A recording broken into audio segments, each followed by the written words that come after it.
Greetings, loving friends. Welcome to Science and Spirituality on Supreme Master Television. Dr. Bruce Lipton is an internationally recognized authority from the United States on the connection between science and the spirit. Dr. Lipton is the author of several books, including The Biology of Belief, Unleashing the Power of Consciousness, Matter, and Miracles. By training, he is an expert in cell biology and is a former medical school professor and research scientist.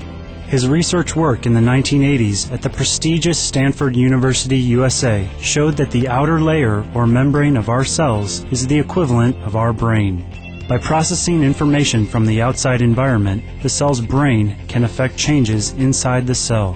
He has found scientific evidence demonstrating that our beliefs manifest themselves at the level of the cells in our bodies. Dr. Lipton says that by modifying these beliefs, we have the power to fundamentally change our lives for the better. Last week, we brought you part 1 of Dr. Lipton's fascinating talk entitled Nature, Nurture, and the Power of Love, which concerns conscious parenting, or how parents can set the best possible foundation for a child's future. Now we will present more highlights from his lecture in part 2 of our program. Parenting is a way of life. The new biology reveals we are very, very personally responsible. We really should be understanding how we incorporate ourselves in the community of nature, not to dominate nature, but how to participate in the community. And this is also the effort of understanding about parenting, because we are a community of people. Here, Dr. Lipton analyzes the consequences of living in fear and how important it is for organisms to grow in a stable environment. When you're in protection, you cannot grow. Cells in protection close themselves off. So the more fear you're in, the more you shut your system down. The more you shut your system down, the less growth. And growth is not just from a neonate to an adult. A growth behavior is required every day of your life, for the simple reason every day of your life you're losing millions and billions of your cells. If you don't replace them, after a short period of time, the attrition will cause a breakdown of the mechanism and disease. The more fear that you live in, the more protection you hold, the less growth you express, and the more susceptible you are now for disease. Because what have you done? Shut down the system. Everybody needs to grow every day. In the modern world, stress is all around. But how does stress influence children in general? Dr. Lipton says that stress, especially exam stress, may actually hurt children's intellectual development. So you shut down growth. That's the first thing you do when you get under stress. The system knows this. Those stress hormones cause the immune system to shut itself off. We live in a stressful world out there. Well, what does that mean when you're under stress? You shut off your own immune system. That's when you start to get sick fast. If you're running away from a lion, stressful adrenal system, are you going to use executive reasoning and logic, or are you going to use hindbrain reflex behavior? You engage in reflex behavior, not thinking. Point? When you're under stress, you're less intelligent. And the world, we are becoming less intelligent as a group because of the stresses that we're under. We're not thinking clearly. In school, we call it exam stress. Exam stress, try to think of an answer. You can't, because the answer comes from reasoning and logic. And when you're under exam stress, all you're thinking about is running out of the exam room going, ah! And so right away, you're not working on logic. And so the point is, what happens to us when we live in this world under stress? We shut off our growth, we shut off our immune system, and we shut down our intelligence. As a group, as a population, as a nation, we really haven't been given the proper parenting skills to really understand how to do parenting. And therefore, to try and blame yourself for parenting issues without having proper teaching in this area also means there is no blame. What I want to try to tell you is that, first of all, parenting, it's not a list of things to do, and I'm not going to provide a list of things to do. Once you see how the cells actually work, all of a sudden you say, oh my goodness, our belief in things like genes controlling biology and all this other stuff is not accurate at all. There's a new understanding, and what's really wonderful about it, it is really fully empowering. The Human Genome Project was an initiative sponsored by the U.S. government with the key goal of identifying all the genes of human DNA. 10, 12 years of this Human Genome Project, and in 2001, the results are released, and what are they? The answer is not 140,000 genes as anticipated. The answer is 34,000 genes. In the issue of the Human Genome Project in Nature, a Nobel laureate, David Baltimore, he is the geneticist and a Nobel Prize-winning geneticist at that, very prominent in the world, had a special article in the issue of Nature describing the results of the Human Genome Project. And in the conclusion of his results, this is what he writes. But unless the human genome contains a lot of genes that are opaque to our computers, it is clear that we do not gain our undoubted complexity over worms and plants by using more genes. Please stay tuned for more from Dr. Bruce Lipton's lecture, Nature, Nurture, and the Power of Love, after these brief messages. You are watching Science and Spirituality on Supreme Master Television.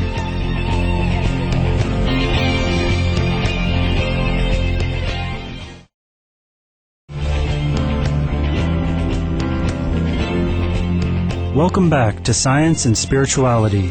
Today we are featuring excerpts from a talk entitled Nature, Nurture, and the Power of Love, given by Dr. Bruce Lipton, an expert on cell biology and an internationally recognized authority on the connection between science and the spirit. In this part of the lecture, Dr. Lipton will explain the interplay of the subconscious and conscious mind in human development.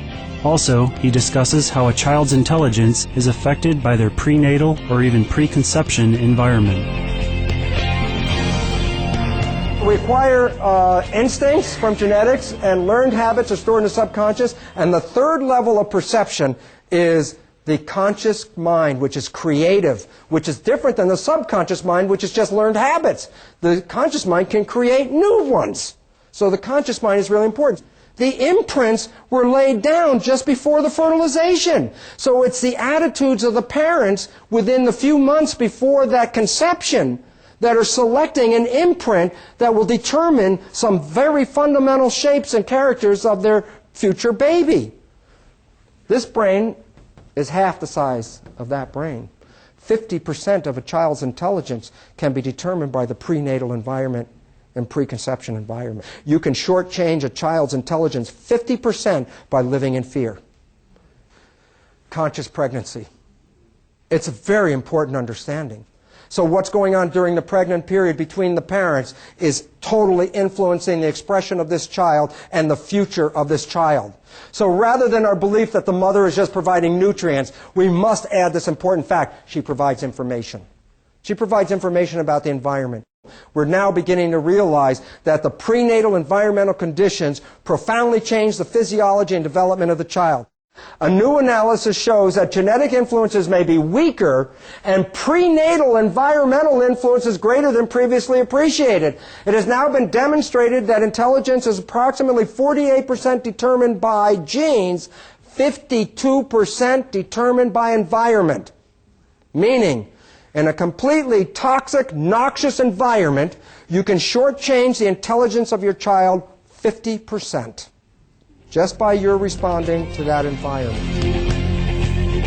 How does a newborn baby feel and learn? How does the brain develop in the first few years? From before birth to 2 years of age, a child will express predominantly delta activity, which is very low frequency brain activity. When we express that, we're essentially sleeping or not being conscious. Okay? And it doesn't mean the child's unconscious, like knocked out. The child is totally present, but not engaged in what's going on. It's seeing it, observing it, and downloading it, but doesn't like interfere with the download, doesn't say, gee, that was a good behavior, that was bad behavior. It just watches you and learns the behavior. It's not being consciously involved in the learning.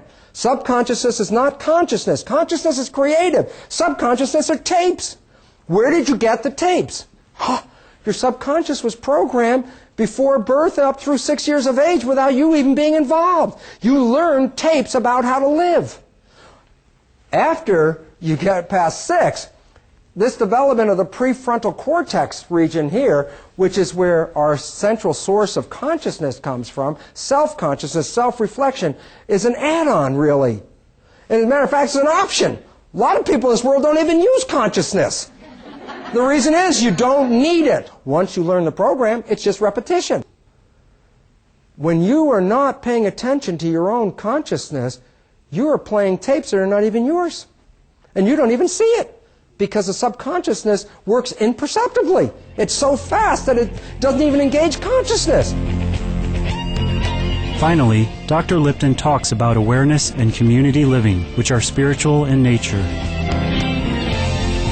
When you live in a community, you share awareness. You might only be able to have one on your own, but when you live with 15 others, you get to share their awareness. So the purpose of coming together in a community was to expand awareness. Whether it's a single cell coming into a cellular community or a single human coming into a human community, it's the same evolutionary drive. More awareness, greater survival. In community, cells defer their own intelligence to follow the central voice.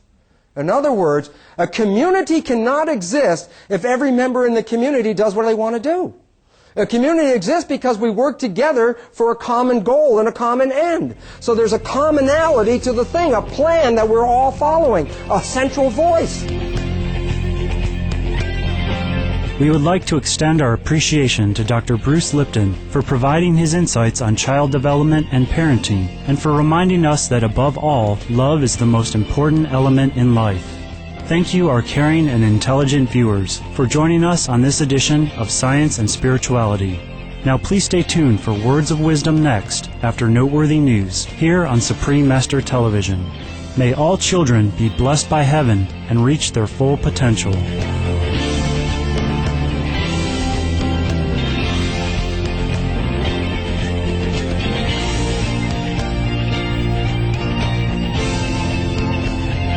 For more details, please visit www.suprememastertv.com/is